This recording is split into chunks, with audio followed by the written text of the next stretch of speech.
Hi friends, food and सफर या चॅनलमध्ये तुमचे स्वागत आहे। आज आपण करणार आहोत कच्च्या कैरीचे आंबट गोड तिखट असं चटपटीत लोणचं। चला तर मग व्हिडिओला सुरुवात करूयात। मी इथे 10 कैऱ्या घेतलेल्या आहेत, त्या व्यवस्थित बारीक कापून धुवून त्याचे पाणी निथळलेले आहे। आता आपण फोडणीची तयारी करूयात। फोडणीसाठी मी इथे 2 चमचे तेल टाकलेले आहे, त्यात 1 चमचा मोहरी, हिंग अर्धा चमचा। कैरीच्या लोणच्याला तुम्ही जास्त तेल नाही वापरले तरी चालते। हे सर्व मिश्रण एकत्र करून आपण शिजत ठेवून नंतर वाटीमध्ये हिंग आणि मोहरी 1 चमचा तेलात फोडणी घालू शकतो।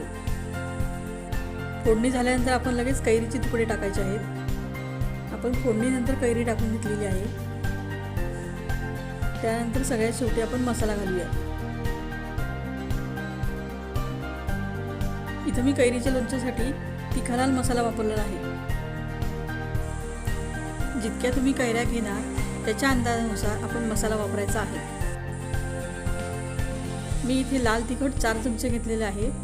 छोट्या चमच्याने 2 चमचे हळद पावडर आणि 4 चमचे मीठ घातले आहे।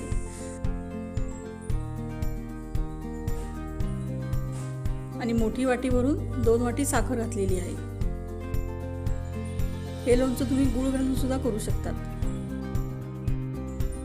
आपण आता हे झाकण ठेवून 10 मिनिटं शिजवून घेऊयात।